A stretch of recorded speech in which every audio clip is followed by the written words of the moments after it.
La Junta de Vigilancia Mundial de la Preparación, organismo creado por la Organización Mundial de la Salud, publicó un informe donde señala los 6 pasos urgentes que debemos tomar para garantizar un ecosistema de emergencia de salud global. Vamos a profundizar en este informe junto a Janet Vega, asesora de la OMS, ex subsecretaria de Salud Pública. Muchísimas gracias, como siempre, por acompañarnos. Muy buenos días. Buenos días, Nicolás. Buenos días, Carla. Hola, buenos días, Janet. Algo que hemos estado conversando, Janet, y creo que es súper relevante también en el punto, en el foco que centra la OMS. Estamos en una pandemia, pero hay que prepararse para nuevas pandemias, para nuevas emergencias sanitarias a nivel global, a nivel local. Quiero comenzar con lo que es este camino que fija la Organización Mundial de la Salud con respecto a este punto en particular de no ser reactivos, entiendo yo, sino que ser más bien preventivos. Sí, bueno, este informe, Nicolás, es el tercer informe que hacemos. El primero, si ustedes recuerdan, fue el que dijo 4 meses antes de la pandemia que efectivamente teníamos alta probabilidad de que hubiera una pandemia devastadora que afectara a todo el mundo y que probablemente llevara a una crisis económica sin precedentes. Afortunadamente, el pronóstico se cumplió. Luego hicimos un segundo informe en el que básicamente dijimos el mundo ha mostrado con esta pandemia su absoluta falta de preparación y absoluta falta de gobernanza. Lo que hemos mostrado es una falla global. Y en este informe lo que estamos diciendo es, ahora lo que muestra la evolución es que aquí ha habido una respuesta a la pandemia de primera clase y una respuesta de segunda clase, mostrando la tremenda inequidad en la respuesta y en acceso. Y en base a eso estamos diciendo, primero, no, esta pandemia no ha terminado, la ventana de oportunidad para aprender de esta pandemia se está cerrando rápidamente y lo que está ocurriendo es que tenemos que reconocer que el cambio climático, las condiciones de irrupción en los lugares donde habitan los animales y esta comunidad global que se ha creado generan las bases para que vayan a existir futuras pandemias y por lo tanto si no aprendemos de esta tenemos un futuro bastante complejo. Y al respecto lo que decimos es aquí hay una falla importante porque los gobiernos responden tarde, pero además no están preparados. No existe un financiamiento global que se pueda utilizar con rapidez, una especie de fondo de emergencia, y más importante, no existe la gobernanza global. Los mecanismos actuales que tenemos de gobernanza global no dan el ancho. Llegado el momento, cada uno de los países elige cómo responder y responde fundamentalmente de una manera como país Janet, y no pensando en la comunidad. ¿qué significa tener una gobernanza global? En el fondo, que haya un ente rector de las decisiones que se podrían tomar en torno a una pandemia como esta, que de alguna manera pueda igualar o tratar de equiparar la cancha, que pueda, no sé, hacer frente a las desigualdades y canalizar de manera mucho más como equitativa las respuestas frente a una pandemia. Tal cual, Carla. Lo que ocurre en estos momentos es que en teoría ese organismo global existe, que es la OMS, como parte del sistema de Naciones Unidas. Sin embargo, no tiene ni las posibilidades reales de tomar decisiones rápidas, ni tampoco el financiamiento adecuado para que esto ocurra.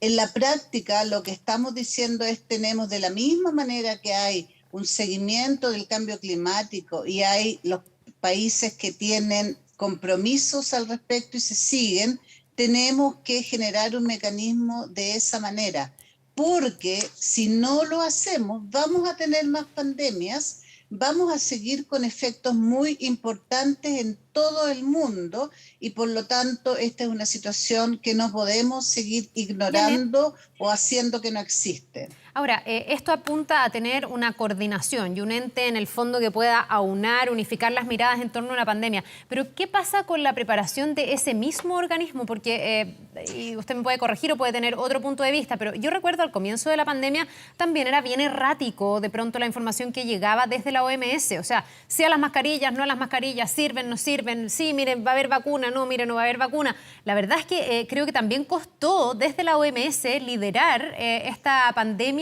y poder tener como respuestas claras para algo que estaba tan en desarrollo y de lo que todos estábamos aprendiendo al final. Sin duda, Carla, y esa es la gran falla, porque finalmente la OMS es el organismo rector de los países y por lo tanto hay un comité de países que define de alguna manera no solo el financiamiento, sino que también define cuáles son las prioridades. Y efectivamente, tal como usted dice, la OMS tuvo una respuesta tardía. De hecho, se demoró un mes en declarar que esto era una emergencia sanitaria y después de eso, efectivamente hubo al comienzo, en base a la evidencia, cosas contradictorias y además, lo más importante, no el fondo global para vacunas no ha tenido ni la celeridad ni el financiamiento que se requiere y por lo tanto es evidente que OMS, G7, que también ha estado involucrado, G20, que también ha estado involucrado, no han dado el ancho para el nivel de complejidad que se requiere coordinar. Y por lo tanto, es por esa razón. Ahora, hay distintos mecanismos. Por ejemplo, hay un mecanismo que es, hay fondos que se han creado específicamente, por ejemplo, el Fondo para Control y Prevención de SIDA, el fondo que existe para efectivamente generar vacunación a nivel global y esas instituciones que son mucho más light, que pueden hacer efectivamente tomar decisiones de manera más rápida, han resultado. Entonces la discusión es qué tipo de arrangement podemos generar, más que generar más institucionalidad, cómo podemos hacer que haya un monitoreo y que haya efectivamente un equipo que esté a cargo con el financiamiento adecuado para poder ir monitoreando y tomando las medidas de preparación en el mundo. Y lo que sabemos es que técnicamente es posible hacerlo, que existen los expertos a través de todo el mundo y las instituciones, que la industria farmacéutica incluso está disponible para avanzar en estos ámbitos. Entonces, aquí la principal responsabilidad, desafortunadamente, es de la comunidad global, que no hemos sido capaces de ponernos de acuerdo, sino que como países, cada país, y obviamente trata de generar las condiciones para sus ciudadanos, pero eso genera inequidad y más importantemente hace que el virus siga circulando. Claro. Mientras el virus siga circulando en un lugar del mundo, estamos todos en peligro. Sí. El punto que voy a plantear, doctora Vega, puede ser, no inviable, pero sí poco realizable, pero igual quiero ponerlo en esta discusión y esta conversación que estamos generando sobre el rol de la OMS y de los países finalmente en el tratamiento de estas enfermedades. Porque sabemos que finalmente la OMS lo que hace son recomendaciones. Muchas veces yo escuchaba, bueno, de esa recomendación se puede pasar a una medida vinculante, es decir, que tenga que ser cumplida por los países que finalmente se supeditan a la Organización Mundial de la Salud. Y lo ejemplifico, el tema de las dosis de refuerzo. La OMS desde el comienzo dijo, nosotros recomendamos que no se haga la dosis de refuerzo para que finalmente esta pueda llegar a países que tienen un bajo porcentaje de vacunación, porque aquí tenemos que vacunar a todo el mundo, no solamente a algunos países. En el caso de Chile y otros, finalmente esa recomendación se tomó, se valoró, pero finalmente no se acató. ¿Tiene que ser más vinculante también la relación de los países con la OMS, dentro de la complejidad, por supuesto, que tiene eso? Sí, de hecho, ese es el rol que tienen los tratados. Los tratados tienen un rol que es vinculante y en ese sentido, por eso que se está básicamente proponiendo un mecanismo similar al mecanismo del tratado que dio lugar a todas las acciones contra el tabaquismo. Ese probablemente es el ejemplo más exitoso en el mundo, porque si usted se fija, Nicolás, si mira lo que ocurría hace 20 años atrás respecto al control social de tabaco, no tiene nada que ver con ahora. Sí. Y eso se logró con un mecanismo vinculante en que los países tienen que legislar y toman Claro. el compromiso de hacerlo. Se generan Entonces, leyes si no, es locales pura en base a poesía. tratados internacionales. Exactamente, necesitamos un tratado internacional que asegure que el mundo esté preparado y que tenga una respuesta rápida frente a pandemia. Y el punto ahí es la preparación. Y la preparación significa poner recursos, significa asegurar que efectivamente existan vacunas y lugares donde se puedan fabricar vacunas en todo el mundo, significa que los gobiernos acaten y que transformen estas decisiones colectivas en leyes particulares. Ejemplo, una ley que uno podría plantearse es la obligatoriedad de vacunarse frente a epidemias, que no pueda existir esto que signifique que si yo quiero me vacuno. Estoy poniendo un solo ejemplo. Otro ejemplo, la obligatoriedad de que frente a una epidemia efectivamente lo que ocurra con las vacunas sean vacunas de libre acceso o que haya un tope de ganancia para la distribución en países que no tienen las condiciones de obtenerla, etcétera, etcétera. Todo eso puede ser normado en un tratado, pero para eso se necesita la voluntad política de todos los países, en particular de aquellos países que,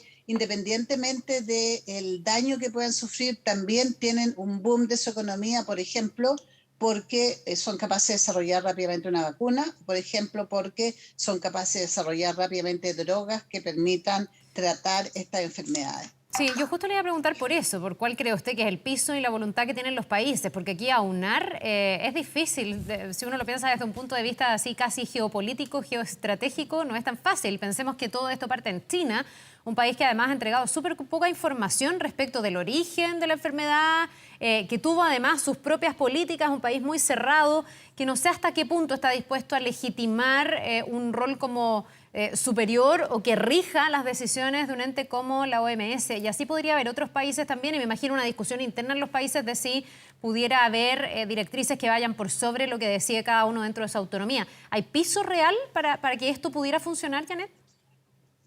Hay piso, pero ese piso se está cerrando rápidamente en la medida en que esta pandemia está quedando atrás. Déjeme hacer una reflexión que creo que es importante, Carla. Mire, fíjese que, y lo escuché ayer de Harari, fíjese que nosotros somos el único animal de este planeta que tiene la facultad de destruir toda la vida del planeta y destruir todo el ecosistema del planeta. Y eso es una tremenda responsabilidad. Y esa responsabilidad recae finalmente sobre los líderes mundiales. Y es cierto que cuando uno piensa en el día a día, piensa es muy difícil alcanzar un consenso. Pero aquí lo que está en juego es la sobrevida de la especie, no solamente la especie humana, sino que probablemente de muchas especies animales también. En la medida en que sigamos con el cambio climático, en la medida en que sigamos irrumpiendo en los hábitats de los animales, en la medida en que sigamos, y eso va a ocurrir, en una posibilidad de viajar en 36 horas a cualquier lugar del mundo, el riesgo que tenemos es cada vez mayor. Entonces, ahí es como estas grandes decisiones, ¿no? Que obviamente, y por eso este llamado tan brutal, y que lo hemos hecho en el G7, en el G20, etcétera, es una responsabilidad de los gobernantes mundiales porque esto no es un juego, esto no es un potencial, esto no es algo que a lo mejor, esto va a ocurrir si no tomamos medidas. Claro, cuando se habla de coordinación en este tipo de temas, Janet, yo pienso en un camino común de los países y las organizaciones, en este caso la OMS. Pero me imagino que una de las grandes trabas para esta coordinación logística, comunicación, radica finalmente en que los sistemas de salud público de los países son completamente distintos. Es muy distinto el sistema de salud de Estados Unidos al de Chile, al de otros países, por ejemplo, en África, por poner algún ejemplo. Eso también es un tema bien complejo, ¿ah? Y finalmente terminan siendo más relevantes las decisiones locales que las decisiones universales, ¿no? Sí, pero fíjese una cosa, la OMS fue creada originalmente fundamentalmente con un foco en prevención de infecciones. Ese fue el foco original y fuimos muy exitosos. Fíjese que se erradicó la viruela, Sí. fíjese que se erradicó la polio, fíjese que se erradicó el sarampión. Por lo tanto, tenemos experiencia en erradicación de virus de manera coordinada. Ahora, lo que ocurre es que efectivamente en este momento el escenario global es diferente y aquí tenemos una geopolítica compleja. En estos momentos básicamente usted ve, o sea, no es posible, por ejemplo, realmente saber finalmente cuál fue el origen del virus. Claro. Creemos la gran mayoría de los científicos que fue efectivamente, que no fue un origen que se perdió en un laboratorio, pero sí hay antecedentes de virus de brotes previos, por ejemplo, limpiando una cueva de murciélago. Entonces, pero no podemos saber, en la práctica no hemos sido capaces de detectar el caso cero, y no hemos sido capaces de detectar el caso cero porque el daño económico que puede significar para un país que efectivamente se diga que hubo, por ejemplo, una salida de un laboratorio, es tan importante que esos países optan por su, básicamente, supervivencia o su parte económica más que la parte que significa Claro. solidaridad con el mundo. Entonces, tiene razón, es complejo, es difícil, es como el cambio climático, Sí. pero es un tremendo desafío que igual que el cambio climático, o lo resolvemos o sabemos que el reloj empezó ya a contar por lo menos para efectos de la supervivencia de la especie. Es tan dramático como eso. Claro, una cosa es ver que es difícil, pero no por eso no se puede discutir y conversar y llegar a puntos de acuerdo. Doctora Janet Vega, como siempre, muchísimas gracias por acompañarnos aquí en Canal 24 Horas. Que esté muy bien. Muchas gracias, Nicolás y Carla. Que le vaya Buenos bien, días. un buen día. Gracias, buenos días.